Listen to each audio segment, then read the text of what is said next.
The soil in Armero's valley was black and deep. Cotton grew in dense rows. 29,000 people lived on a flat plain in the Colombian Andes, 80 miles west of Bogotá, in a town built on ground so productive it had fed generations. At 9:09 p.m. on November 13, 1985, Nevado del Ruiz erupted. By 11:30 p.m., the town no longer existed. What killed Armero was not the eruption. It was a lahar, a volcanic mudflow of melted glacier ice, ash, rock, and debris that traveled 45 miles from the summit in 2 hours and 21 minutes.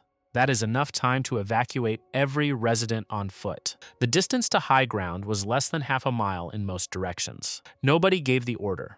The warning system had been dismantled before it was built. Months earlier, Regional Civil Defense Director Omar Gomez requested 5 sirens for the valley towns. The request was denied. A hazard map published 6 weeks before the eruption placed Armero directly in the maximum lahar risk zone. The newspaper printed that zone in green. Armero spent its last 5 weeks believing green meant safe. On the night of November 13th, officials broadcast one message on repeat: "Stay calm. Return to your homes. There is no danger." 23,000 people died not because the volcano gave no warning. It gave 2 hours, but because the warning never traveled the last mile from science to siren. Armero was built on its own grave 3 times over. The soil that made the town wealthy, black, fertile, ideal for cotton and rice, was volcanic debris. The decomposed remains of lahars that had descended the same valley in 1595 and 1845, following the same drainage system, burying the same ground. Spanish colonial records from 1595 describe entire indigenous settlements erased under mud. By 1985, 29,000 people lived on top of what had killed their predecessors. Lahar deposits weather into rich soil over decades. The danger that created the land became invisible beneath productivity. The 140-year gap between the 1845 eruption and 1985 was long enough that institutional memory disappeared.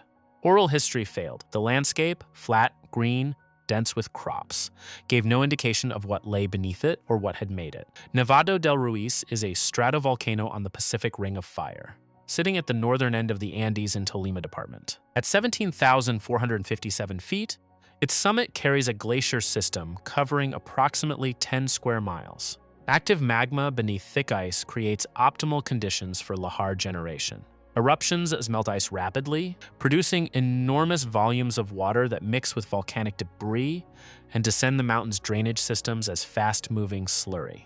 The volcano has erupted at least 15 times in recorded history. The 1985 eruption was not unusual in its mechanics, only in the number of people who were in the path when it happened. The Lagunillas River Valley below the volcano's eastern flank was the primary lahar corridor.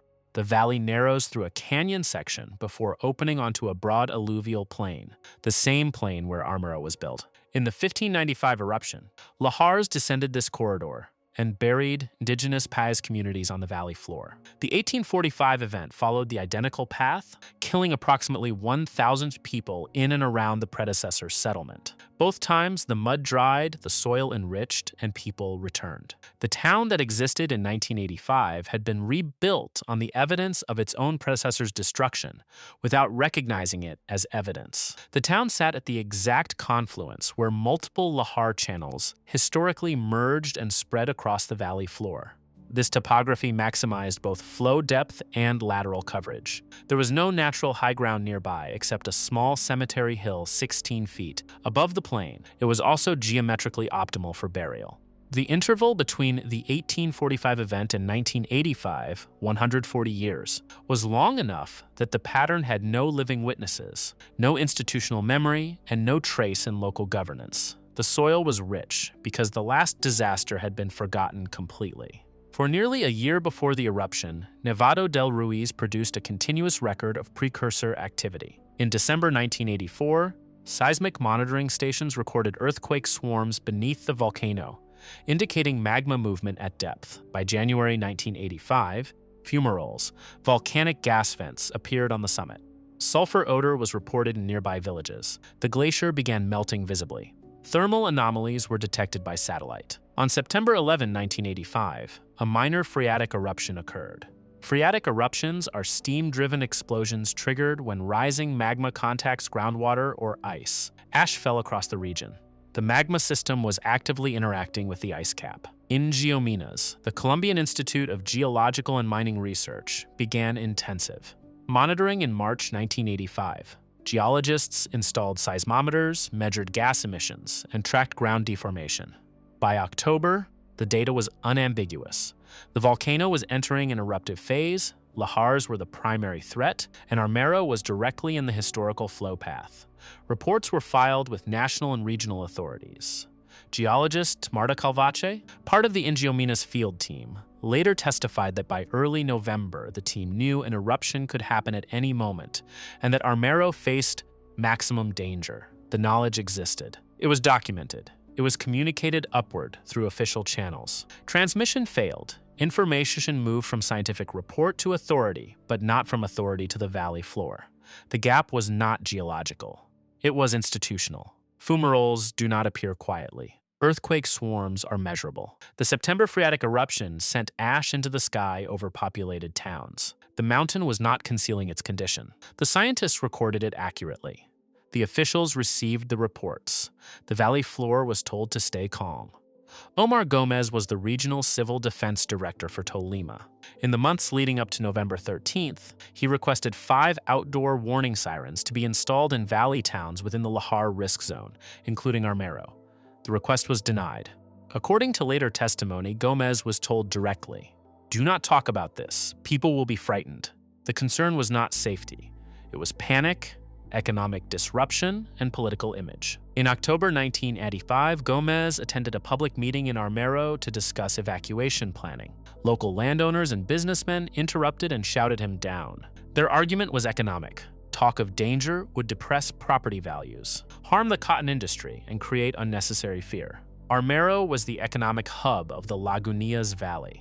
Cotton production, processing facilities, and regional commerce depended on the town's stability and reputation. The people with the most to lose financially had the loudest voices in local governance. The people with the most to lose in terms of life had no equivalent platform. The dynamic was not unique to Armero. Across disaster history, the pattern repeats. Communities built in geological hazard zones where the same conditions that create danger also create agricultural productivity. The fertile soil, the flat land, the water access. These are features of geologically active environments. The people who profit most from that productivity are also the people most motivated to suppress risk communication that threatens the economic value of the land. Gomez's 5 sirens would have cost less than the cotton harvest from a single field. The request was denied because the political cost of acknowledging the risk outweighed. In the calculation of those making the decision, the human cost of not acknowledging it. By November, Gomez was functionally isolated. No sirens, no evacuation infrastructure, no official authorization to order mass movement. He had the information. He had no mechanism to act on it. On the night of November 13th, he would try anyway. 6 weeks before the eruption, a joint team of Colombian and international geologists completed a lahar hazard map for Nevado del Ruiz. Based on historical lahar paths, topography, and flow modeling, it identified Armero as sitting in the highest risk zone, directly in the historical flow path down the Lagunillas River Valley. On October 8, 1985, the map was published in El Espectador, one of Colombia's major national newspapers. The goal was public education. The newspaper's graphics team produced a simplified, color-coded version. High-risk zones were colored green. Armero was placed in a green zone. In standard visual communication, green means safe. The map's creators may have intended green to mark volcanic risk areas, but the general public and Armero's residents read it as reassurance. For 5 weeks, no follow-up communication clarified the color coding. No public official corrected the misunderstanding. The map became a source of comfort. Residents cited as evidence they were outside the danger zone. Local officials used it to justify inaction. The hazard map was technically accurate in every detail.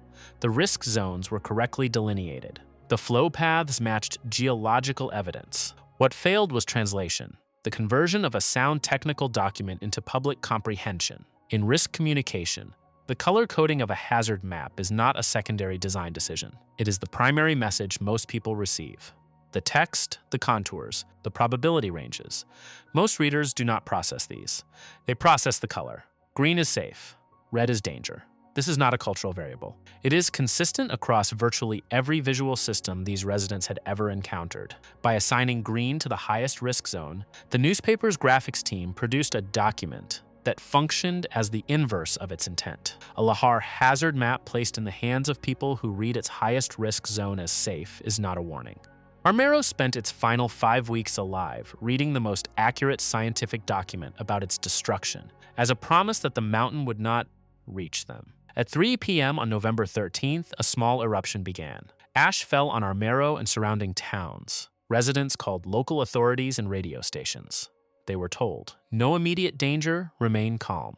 By 5 p.m., regional authorities began broadcasting a looped message. "Stay calm. Return to your homes. There is no danger." A local priest drove through town with a loudspeaker, repeating the official message. When one resident expressed fear, the priest told him to enjoy the beautiful show. The ashfall, lit by the evening sun, looked spectacular. Armero sat down to dinner.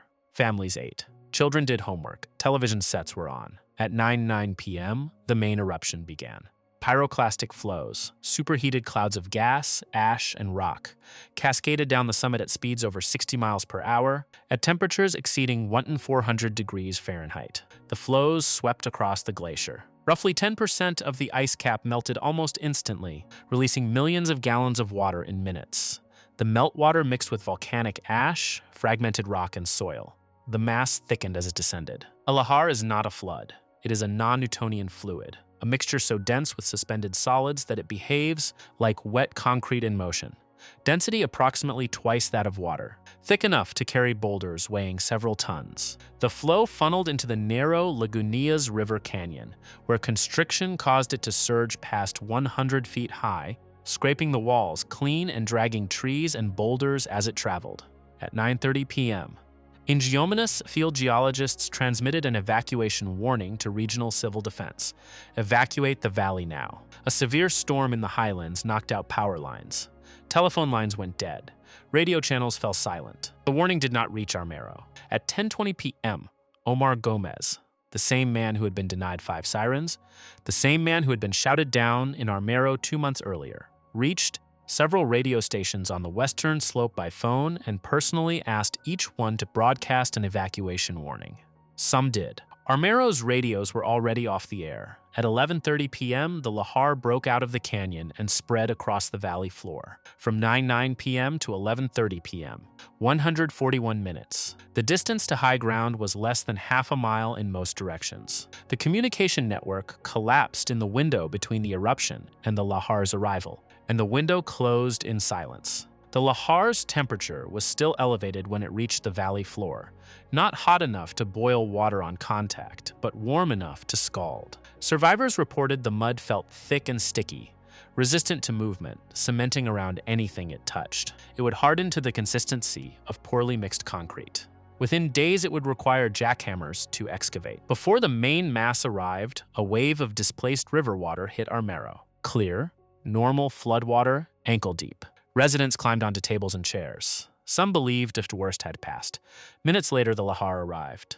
Depth across most of Armero, 6 to 15 feet. Speed approximately 18 miles per hour. Buildings were not submerged. They were sheared off at their foundations. Reinforced concrete walls collapsed. Roofs were torn away and carried downstream flat on the surface of the slurry. As the lahar moved through town, it severed high-voltage power lines.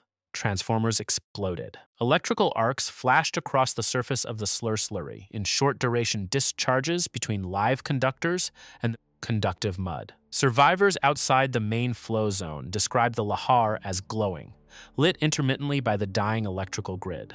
The light strobed. Brief flashes illuminated the surface texture of the moving mass, then vanished.